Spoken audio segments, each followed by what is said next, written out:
They want this country to burn. They want power, and they will get it by any means necessary, and they will use the power of the federal government to do it. I am looking at all of you right now, and I am telling you this. The police will kick your door in and bash your teeth out the moment Black Lives Matter protests you. We've already seen it happen. You think this is a joke? James O'Keefe's legal privileged communications were just given to the New York Times, and Adam Goldman, with a smile on his face, published it. He doesn't care about this country. He doesn't care about our norms.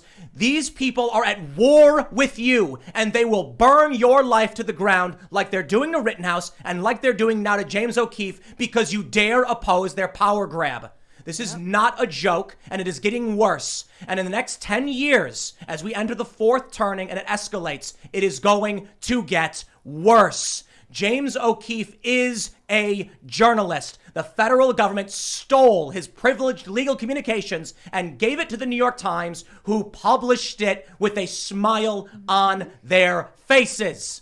These people do not hold your values. They do not believe in the Constitution. The prosecutor in the Rittenhouse case violated the Constitution. They will do it again. They will do it more, and they will burn down your town, and the feds will protect them, and the police will protect them. Stop thinking the institutions are on your side. This country is being corrupted, and we are watching it every day, and it has gotten to the point where you need to ask yourself, will the police protect you when someone comes to your town and threatens to kill you? No. The detectives in Kenosha, the state, the prosecutor went against the young man who was fleeing for his life. And James O'Keefe, an anti-establishment individual, and I mean that with respect, but he is outright just a journalist, is facing the boot of the authoritarian fascist government.